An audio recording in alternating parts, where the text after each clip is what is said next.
And we are live to the Fabulous Masterclass with Dr. J. Tonight, my special guest is Councilman DeKeither Stamps. And so we're going to have an excited and honest conversation about just life. I created this masterclass because I wanted to help people get over their past, overcome their fears, and to live out who God created them to be. And we can do that by other people sharing their stories, just being honest about the hurts, the pain, how you got over and how you got to the point you are now. So I want you to start off by telling us just who is DeKeither Stamps. Where are you from? Wow. How long do we have for all this? You're going to go through all this. We got an hour. We're going to have an hour Lord. conversation.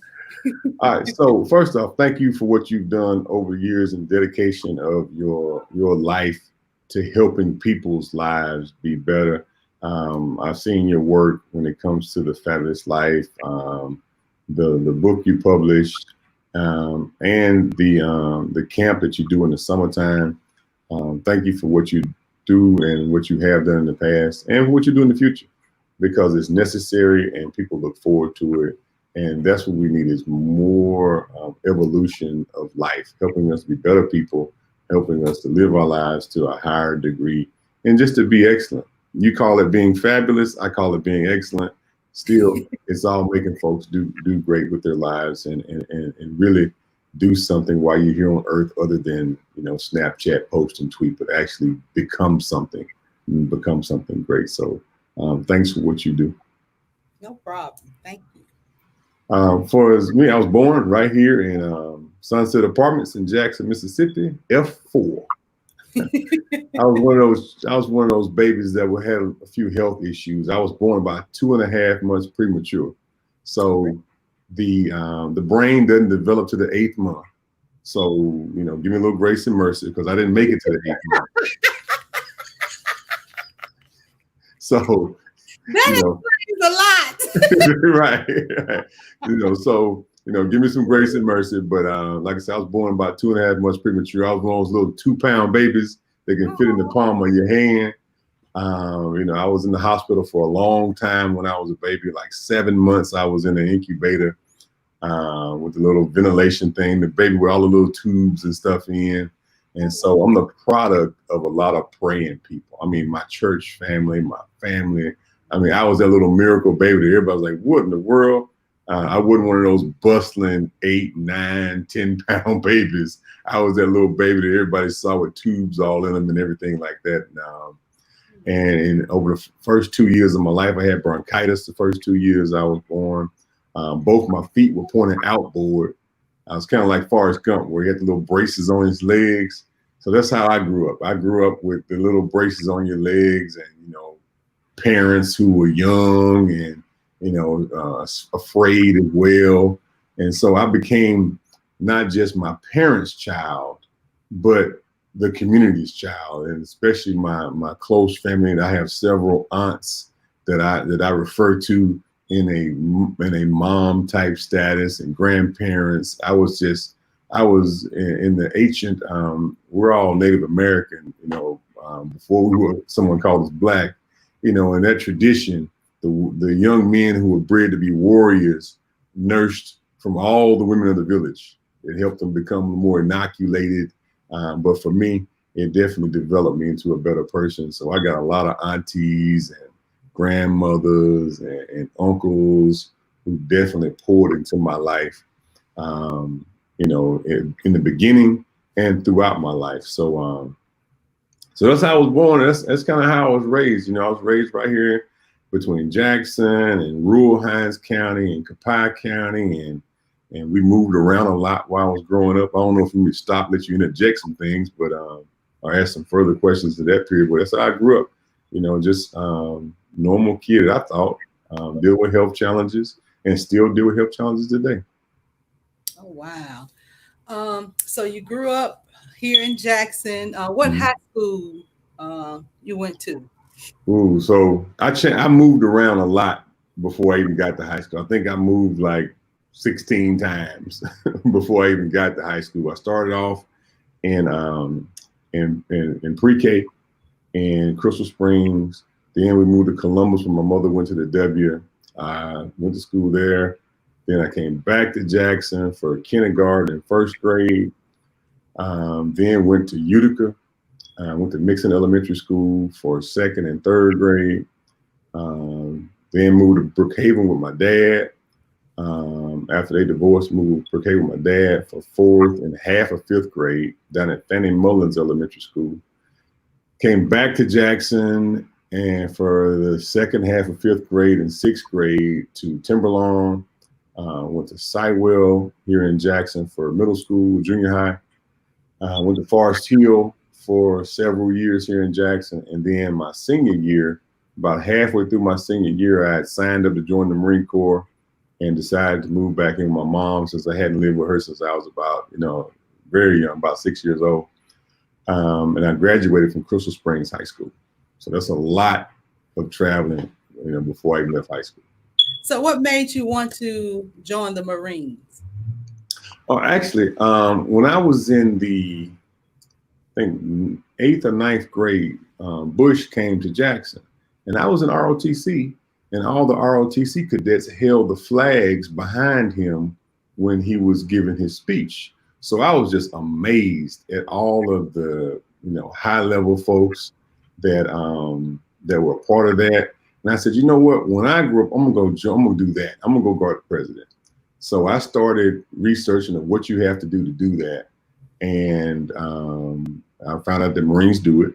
And so I joined the Marine Corps and was blessed to become a military police officer.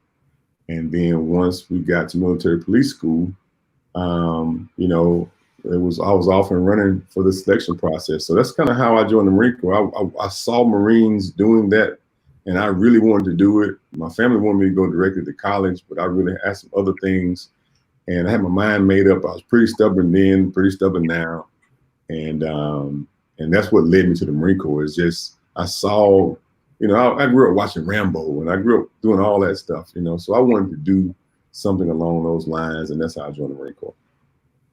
How long did you serve in the Marines?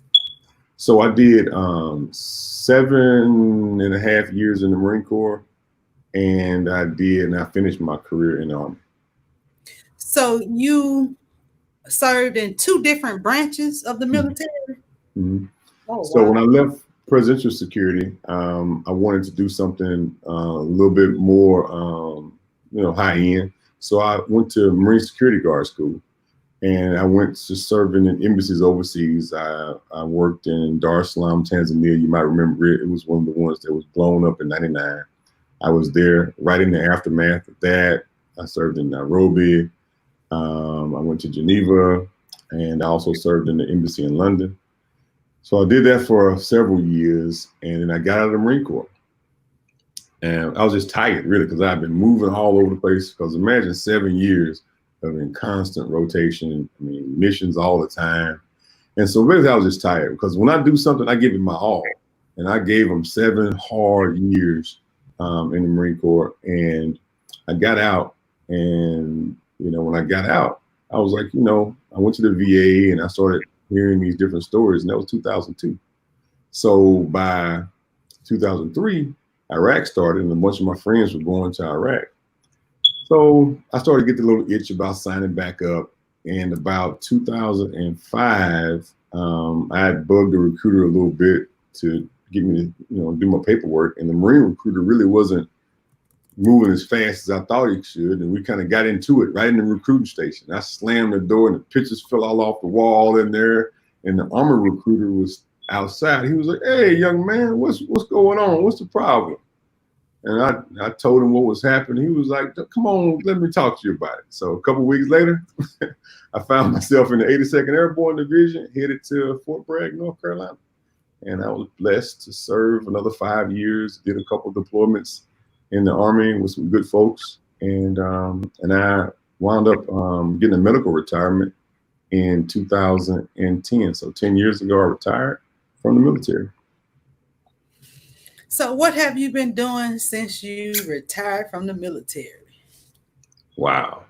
So when I retired, I had planned when I went back in, I had planned to stay in the military for an extended period of time, just till I retired. I was one of the ones that wasn't going to do 20 years. I was going to do 30 years and beyond because, I enjoyed it. And I wound up in 2008 having a couple heart attacks.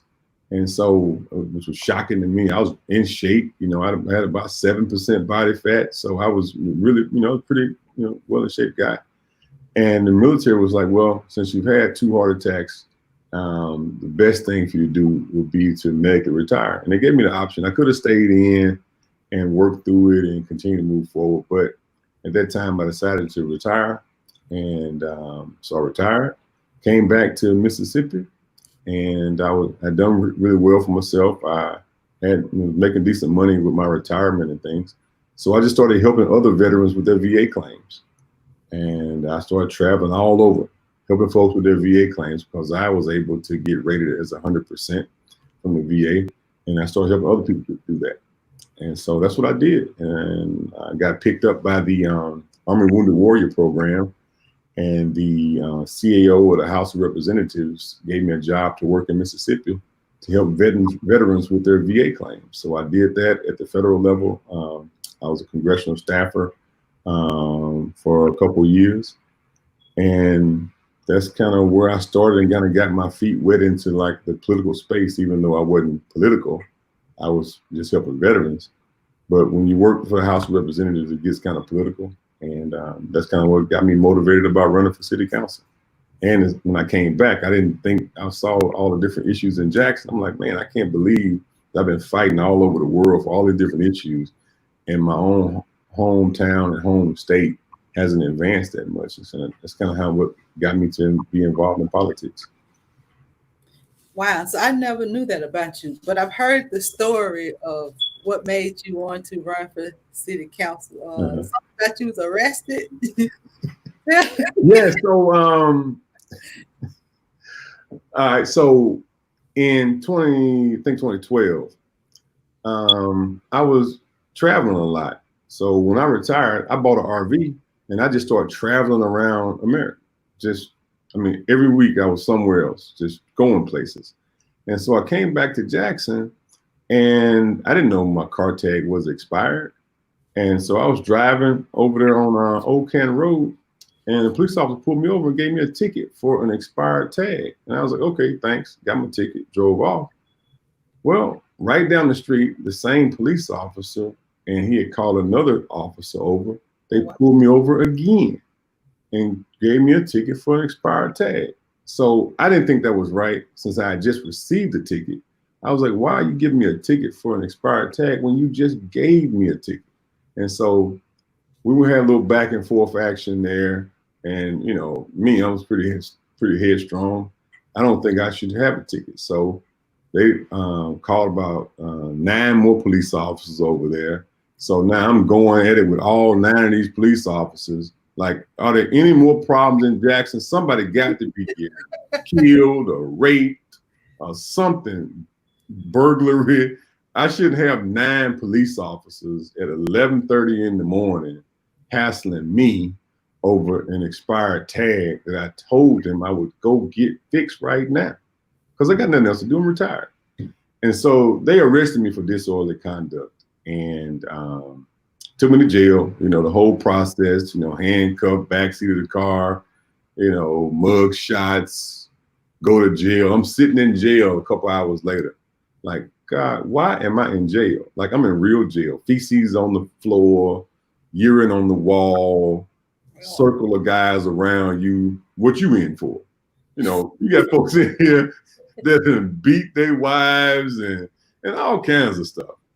But the brother next to me, he was there because of marijuana possession. He was at Hines and was smoking marijuana, walking from the bus stop that morning.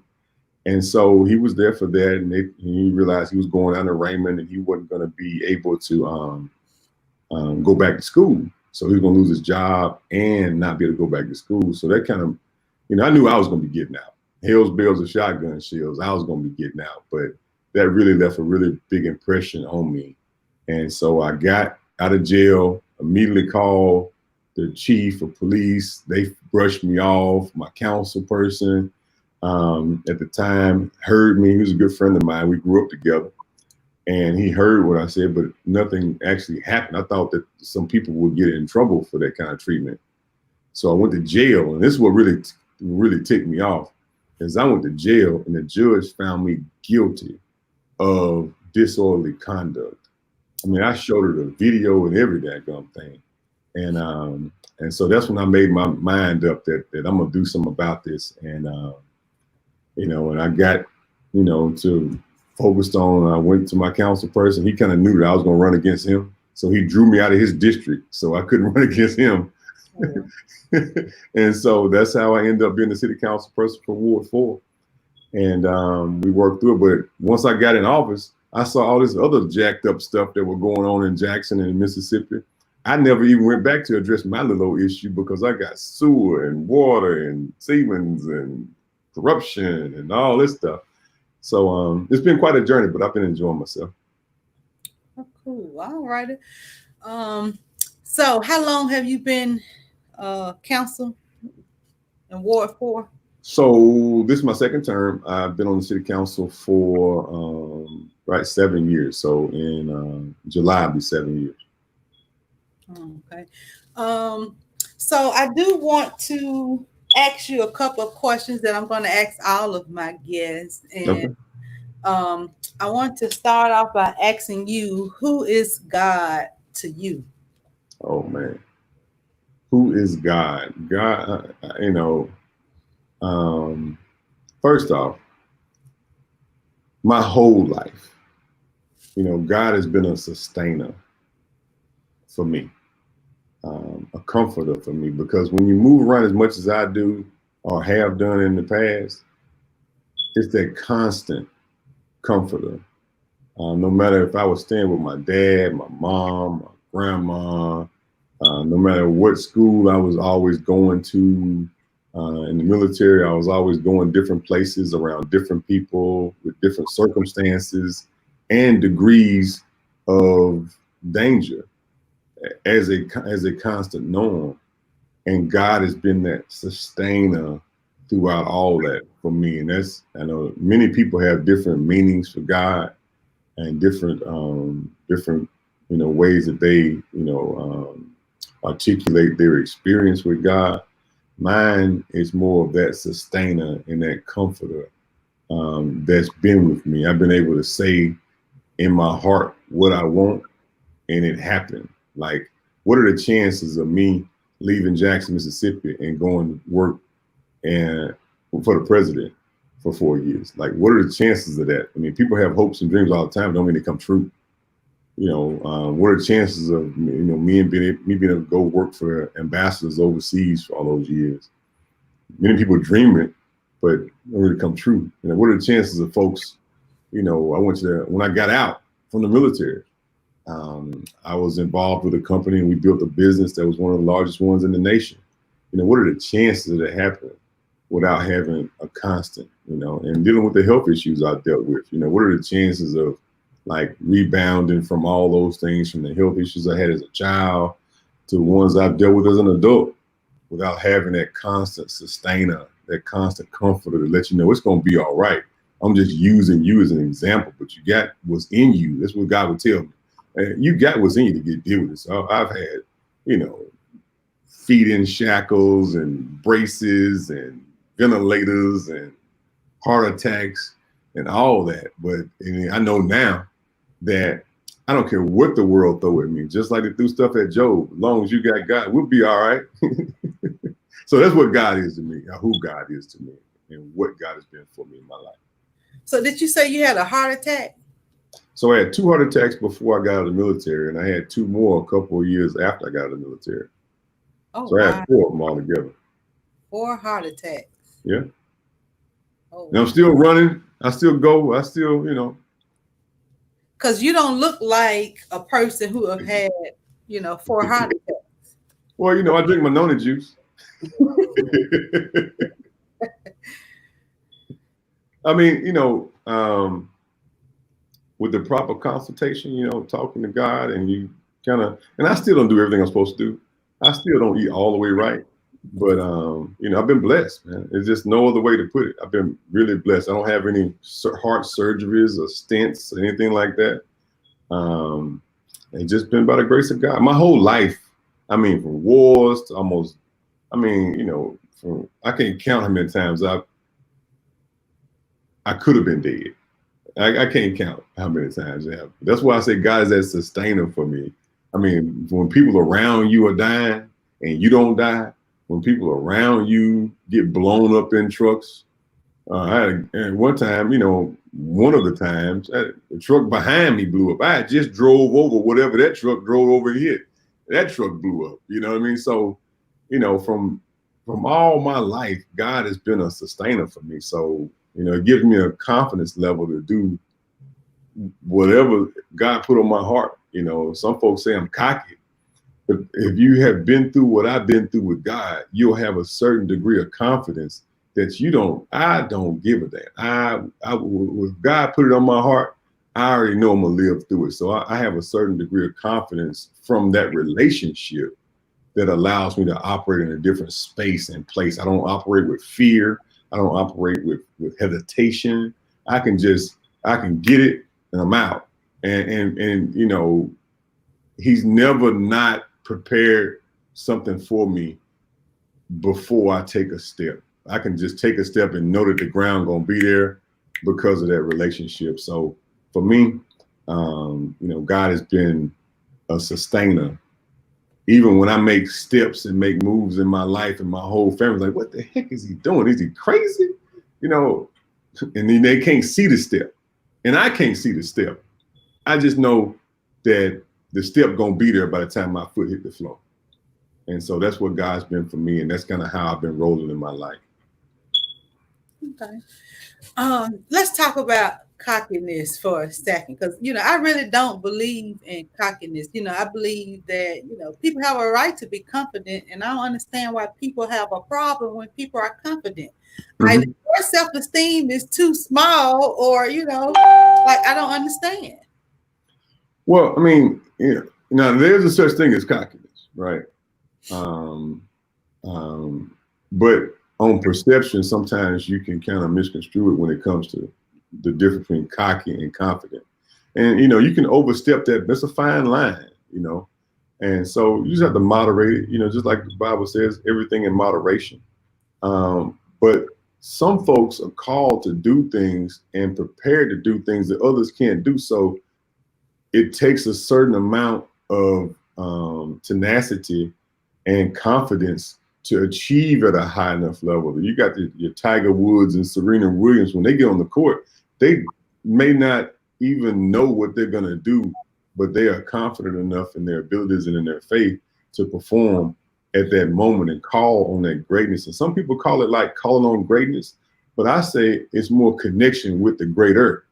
And the more you can channel that connection with the greater, you can do what ordinary people call great at any time, at any moment, you know, that you're in any situation that you're in. Okay, I can roll with that. So what would you say is your biggest accomplishment? My children.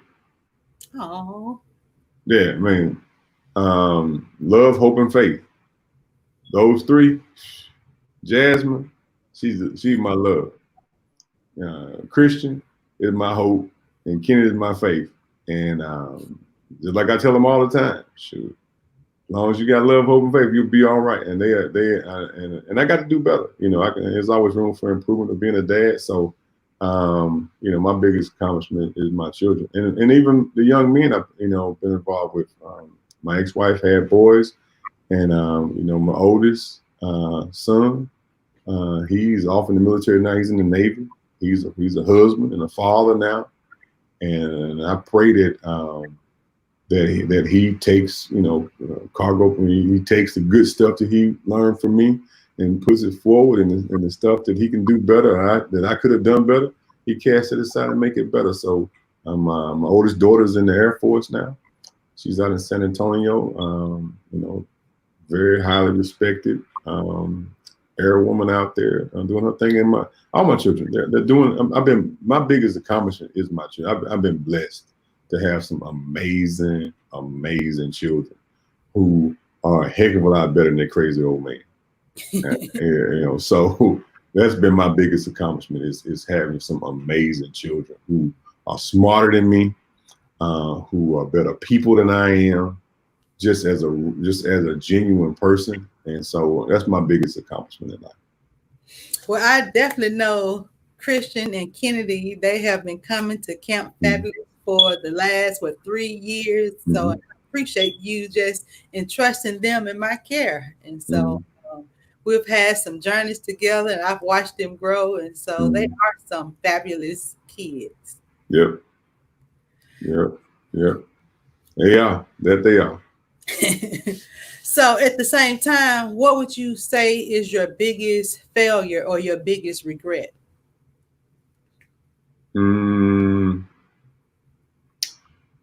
Failure. So how personal we get in this thing? Are we getting as personal as I want to be, or what are we doing here? Yeah, this is the Fabulous Masterclass. Okay. We're trying to help other people. So, all right, I'm gonna be just totally transparent and answer with the truth. Service has put me at a point where it's cost me a lot, and the degree and tenacity for which I serve cost me a marriage.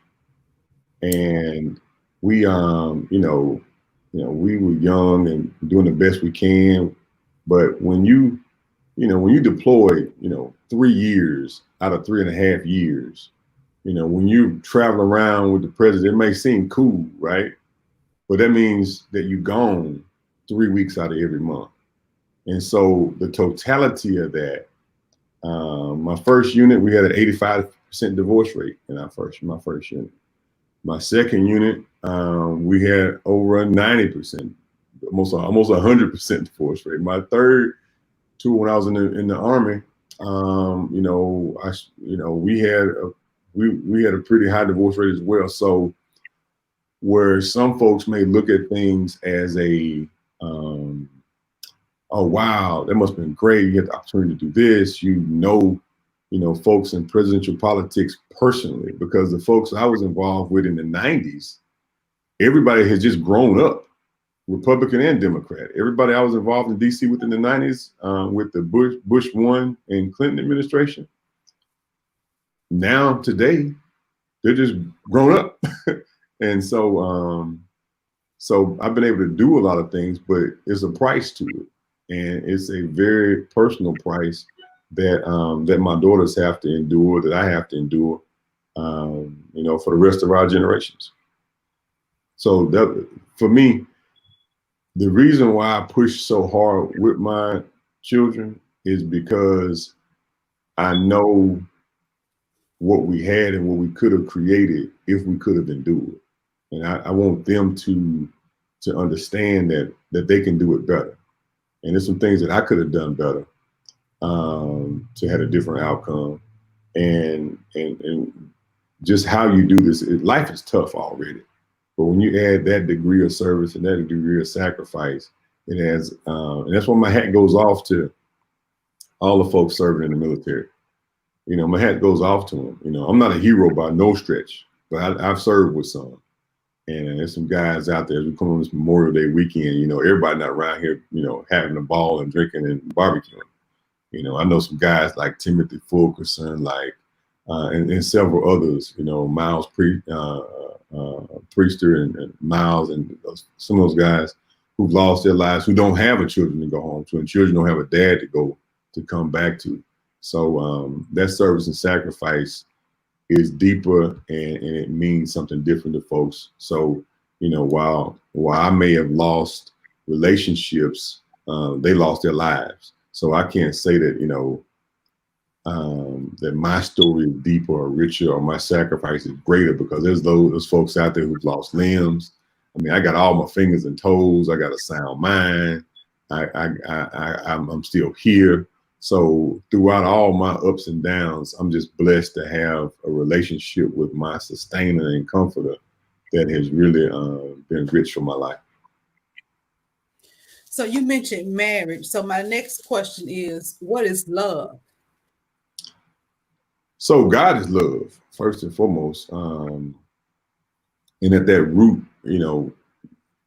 for me, like I said, many people have many different definitions for different things, but for me, God is love. And we have to really press hard to express love. Some of us have limitations when it comes to love, because if you've never like, been loved, or you don't really know how to reciprocate love. And we all got to work better at it, and learn and grow, as adults, so we can teach others. For me, I'm pretty open with my children, with my successes and failures. They know exactly what bad decision daddy made and good decision daddy made. And I think being open like that helps folks around you grow, and helps you grow, as we all learn to love better and to be loved better. I agree. Like I said, that's why I started the life class and the master class, because I wanted other people to share their stories. And a lot of people are afraid to share their stories. They afraid about what other people might think of them. Right. Our stories is not for us. Right. Again, that's why I'm so open with my stuff. When I say I'm at the freest point, especially of my political life, and that I can share and talk about anything, because, and I pray to other folks in politics. I'm going to share this with a bunch of my that's the reason I'm kind of going a little deeper into this interview, is I'm going to share this with the National Black Caucus, that we really have to downgrade how we, just be who you are, and if that's not enough, the people just going to have to deal with it. But as far as in electoral life, I ask all my friends who are in politics, just be who you are. If the folks don't accept you, or don't like it, or pick you apart, you really don't want to serve them, because I don't know not one black man or black woman that's not broken in some way. The pictures on the screen now, I had the honor and privilege of getting elected to be the president of the National Black Caucus of Local Elected Officials. It's a wonderful organization with hundreds and hundreds and hundreds and hundreds of black elected officials around the country, and they allowed me to be their president. That picture there has some of my good friends. To the right corner there is Mayor Johnny Ford. He's the founder of the World Conference of Mayors. He's respected all over the world. We got Secretary Mike Espy there. We got Councilwoman Hanifa Shabazz. She's a former president. Councilwoman Priscilla Tyson's in that picture. Luana Mayfield from Charlotte. Samuel Eames from Orlando, Florida. So that's one of the biggest political accomplishments for me, is being able to, when your peers elect you to do something, constituents electing you to do something is a great honor. But when your peers elect you to do something and want to follow your leadership, that really meant a lot to me. And we put a lot into expanding that organization during our time, and we've developed some great relationships around the country. So you've met presidents, you served presidents. If you could meet anybody alive, a lot of people will say Jesus, besides Jesus. Okay. Who would you meet? If I could meet anybody alive today, oh man, let me think about that. If I could meet anybody alive, skip to the next question. Let me think about that one for a minute. Well, they don't even have to be alive. I just don't want people saying Jesus. That's a given. Okay.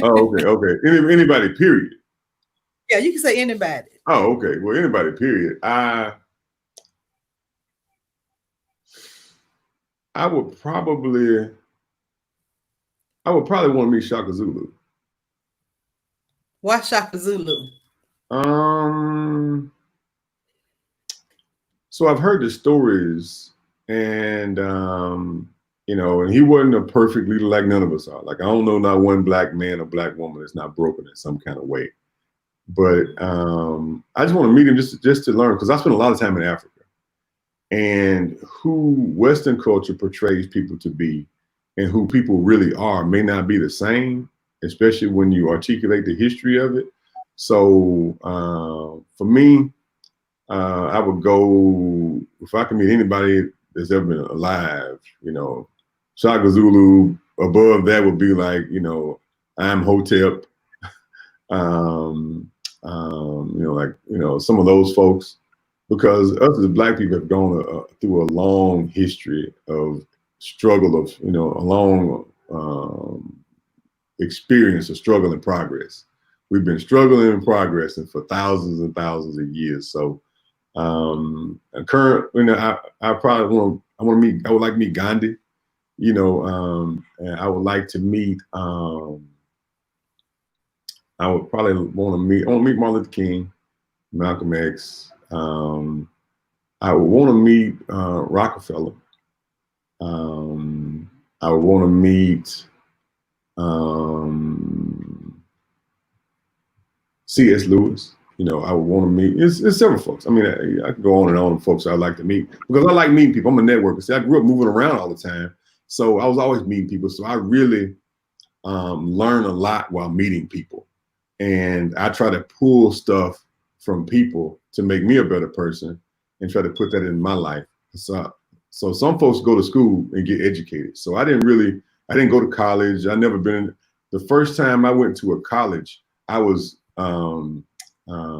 teaching a class. The first time I ever even been to college, you know. So some people learn through education. I learned through people, and so in networking and meeting people and asking questions and that I'm a more kinesthetic, you know, auditory type learner. So I learn a little bit differently.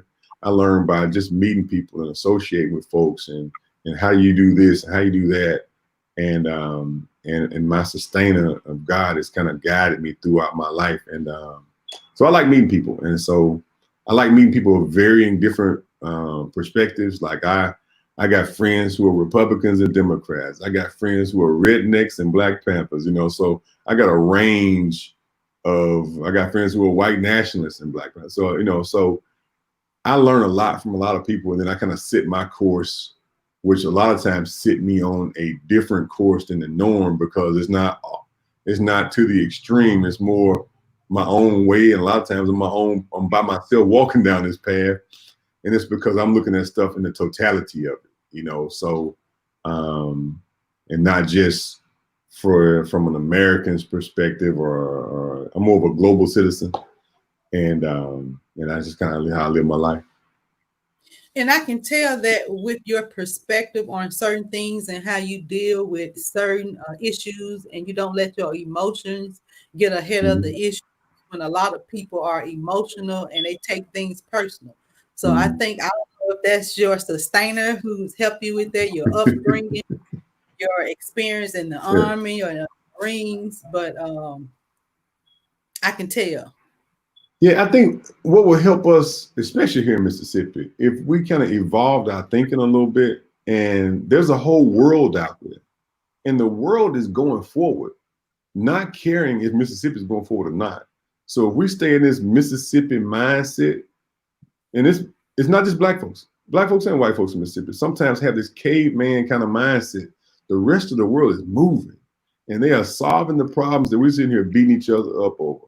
If we go look at what China's doing, what other countries are doing, you know, what it's folks in the Middle East, folks in Africa, we just take best practices and look at how way things are going globally, it'll help us be more effective locally. So I just encourage everyone to kind of rise above some of the lower level mindsets that are locked in right here, because the whole world is moving. And I've been blessed to live in 21 countries overseas and to travel to almost every state in the union, and the whole world's moving. And I just wish that Mississippi would kind of move forward a little bit, because a lot of we got some stuff going in Mississippi that don't even happen in third world countries.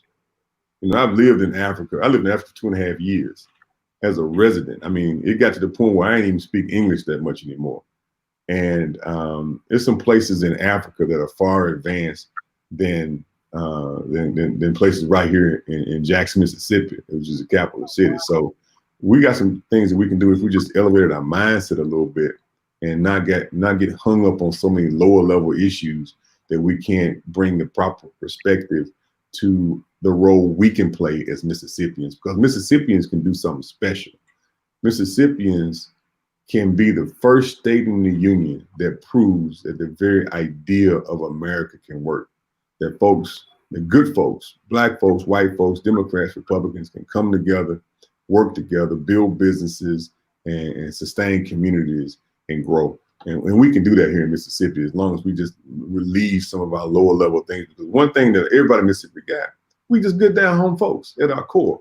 We just adopt some of these more polarizing issues and fight over those things. But if we really boil down to what we agree on, most of us agree on more than we disagree on. And the way I'm able to work with Donald Trump and Kenny Stokes is simple. I start with what we agree on first, and then work through that list. And I don't even talk about what we disagree on. Because by the time government and life work so slow, if you start working on issues you agree on, then you'll get stuff done and you'll move forward. And by the time you get to something you disagree on, maybe you have a little more respect for each other and communicate better with each other. And that's what I want Mississippi to do.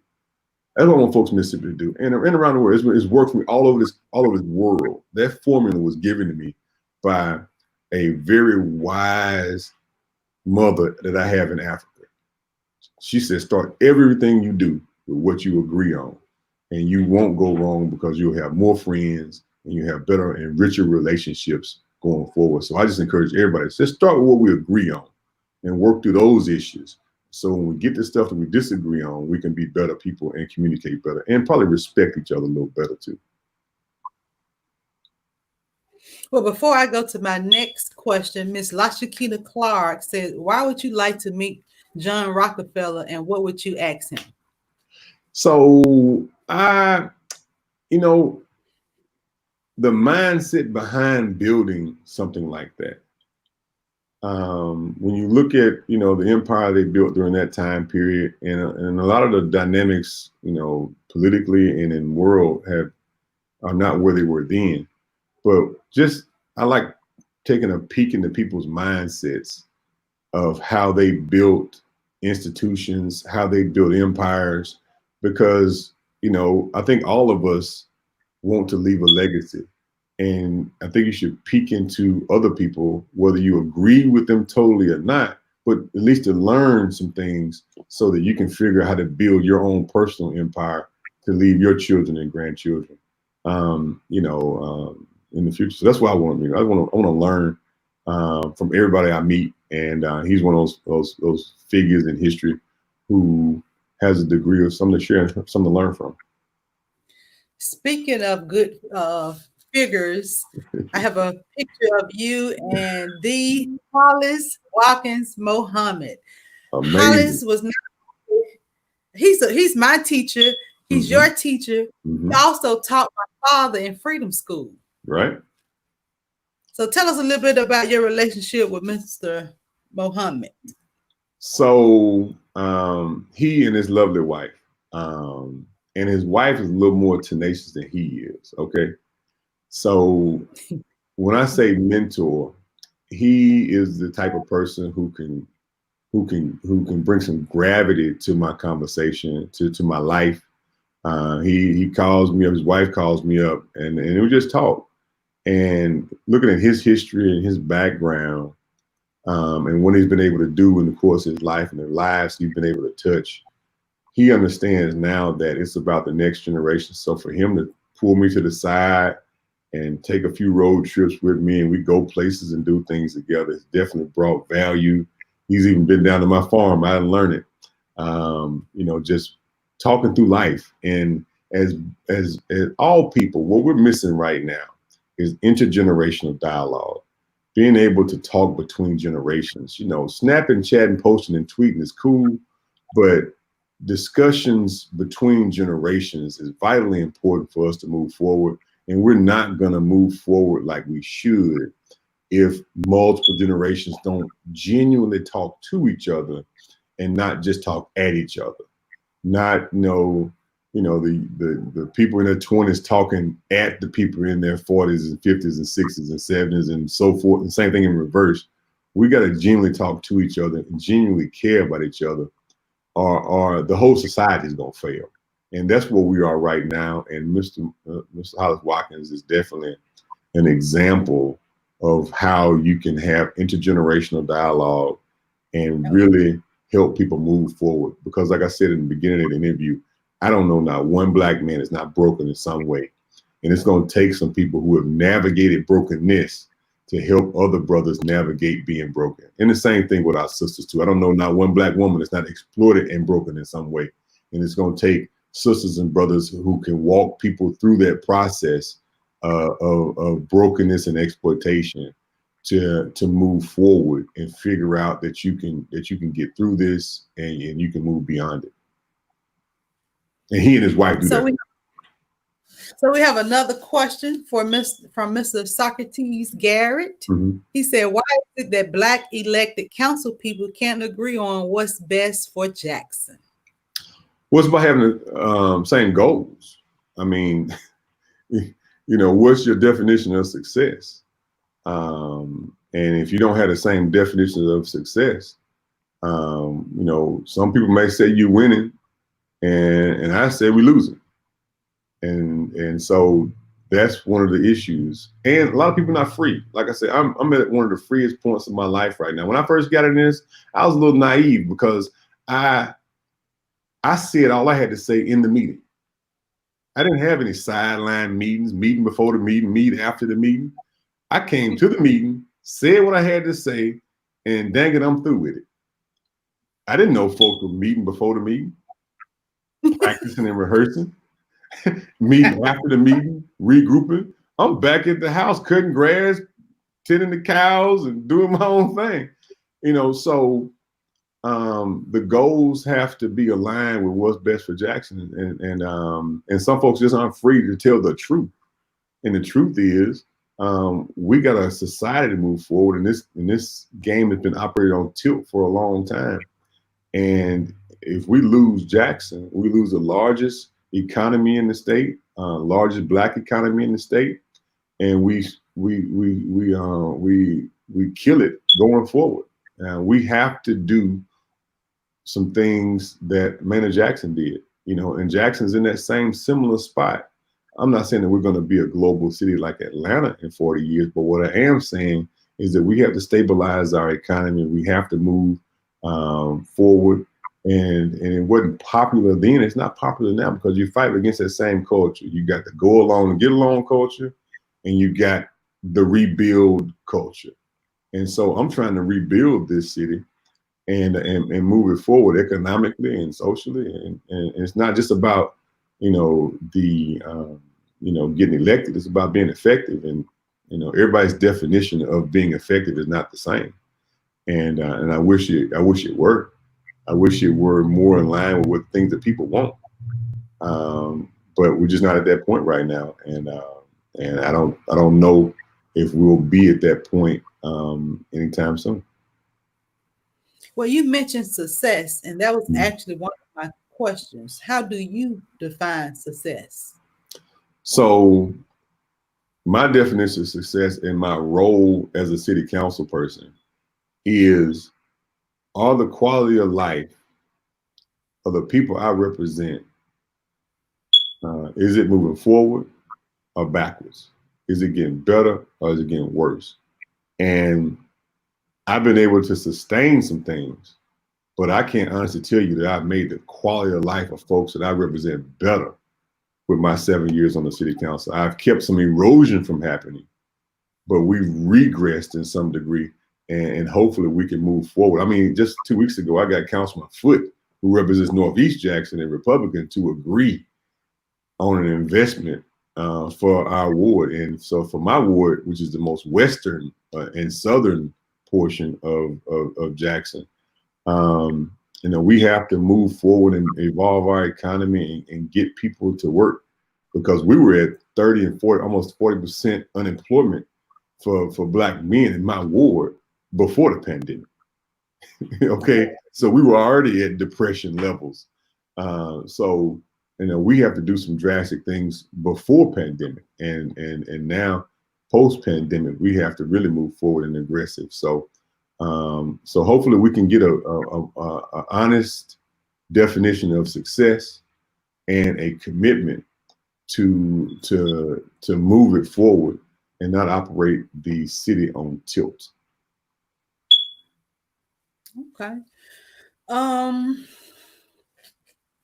I guess my next question would be, what do you see Jackson? Where do you see Jackson in the next 10, 20 years?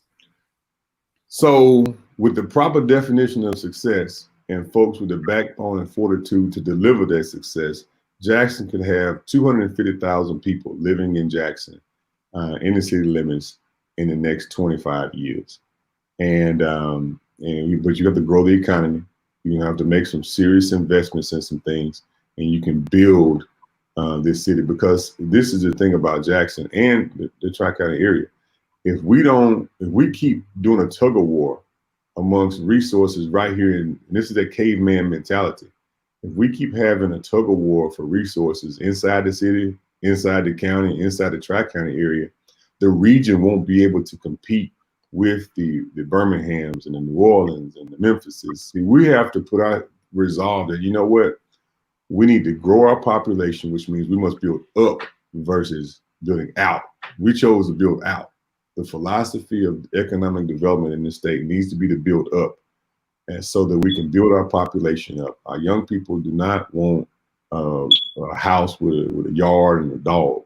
They may want the dog, but they want a condo and a coffee shop. And they want the wraparound economy that matches that. And we have to make those kinds of investments if we're going to maintain our population, because right now the brain drain is happening because of the divisive rhetoric, the caveman thinking, and the lack of desire to build an urban nucleus. And that's the same thing Maynard Jackson did in Atlanta. He took an airport, built an economy, changed the culture, because politics is not just about getting elected. It's not just about the things you pursue. It's the culture you create while you're in office. And if we can create a culture of growth, a culture of progress, and we can create that culture, then we can do something special in Jackson, so we can be competitive in the region, to move our economy forward. Okay. What would you say is your favorite scripture or quote? I can do all things through Christ who strengthens me. Do you believe that? Oh, know it. All. It means all. Not some, all. Right. So that kind of leads to some of my stubbornness and some of my tenacity, and what some quote call cockiness, is because I believe like this. Some people have thoughts. Some people have dreams. But for me, once I see it in my mind's eye, once I see it, that means God has cleared it up in my head for me to see it.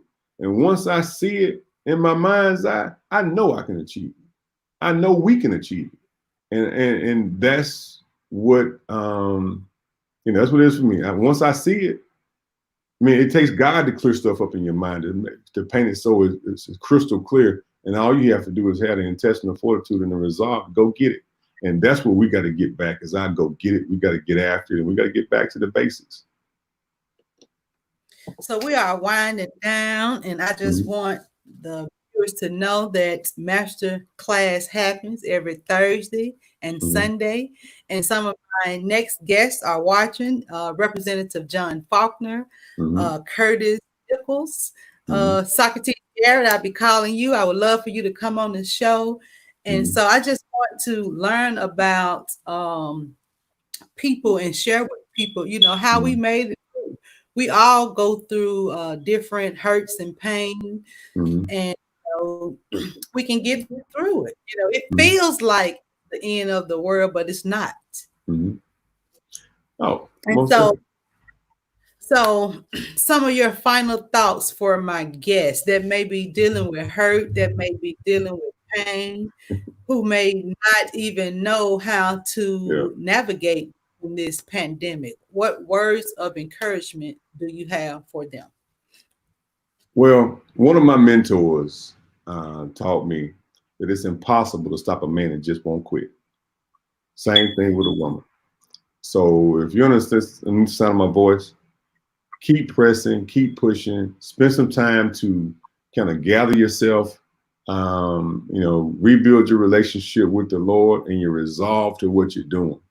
Because sometimes we just give up too daggone easy and we get distracted too much. But stay focused on what God has in your heart, what God's put inside of you, because He put it in you for a reason. And if you don't pursue it with the tenacity with all the tenacity you got, you're basically letting God down. And that's how you get your little tick marks in the book of life, by letting God down. Did God put something in you and you did nothing with it? You might not have done everything He wanted you to do with it, but doing nothing is not an answer, not an option. Go after life. I'm talking about just get after it every day. Just get after life, whatever God got in your heart, and then whatever you got in your heart. Because as you start to do stuff that God puts in your heart, He'll give you the desires of your heart. That stuff will come. It'll come. I ain't never worried about. Listen, I lost 10 years ago this month. I lost my health. I lost my family. I lost the only job I ever thought about, even think about having. So I know what it's like to be rock bottom. I done hit rock bottom 3-4 times in my life, and I'm still bouncing and still doing everything I do to move forward. So if I can get over what I get over and other people get over even greater issues, you can get over your issues too. Just forgive yourself, forgive your mama, forgive your daddy, and get after life. Because when it's over, it's over. I don't want to just walk up to the pearly gates. I want to land in the pearly gates ass on fire. I'm talking about I'm gonna hit the pearly gates wide open. And so that's how I pursue life. And I just wish more people would really stop being just so hesitant about their life. Go get it. Whatever it is your lane is, what God put in your heart, go get it. It's your life. It's gonna be naysayers all the time, people telling you what you can't do, but you can do all things through Christ who strengthens you. Thank you so much for this fabulous interview. You have been an awesome guest. I've liked all the information you shared. You've been open and honest. And so, again, I just thank you for coming on the show. And I thank you for the work that you are doing in the community and on the council. We appreciate you. God bless and Godspeed. Well, thank you so much.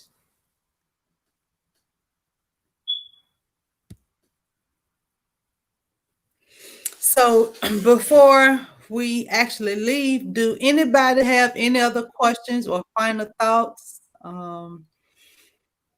Faulkner is on Thursday. I hope you're ready, Representative Faulkner. He will be my guest this Thursday at 8:30. Well, I appreciate it. He's definitely a mentor of mine. I watch him from abroad. I watch his shows that he do on Facebook Live as well. So I appreciate him for always being one of those distant mentors that I can model myself after. Because he's authentic. That's why I love that. Anybody who's authentic, I love that. And so I appreciate. I'm looking forward to it. I'm gonna be tuned in. What time is it next week? 8:30. 8:30. I'll be tuned in, Representative Faulkner, because he's one of the most authentic brothers I know. Cool. Well, thank you again. I really, really appreciate you. And I hope that the viewers have enjoyed the master class, and I hope they learned something from the master. I ain't the master, but I'm doing the best I can to roll through it. Thanks a lot, Dr. J. No problem.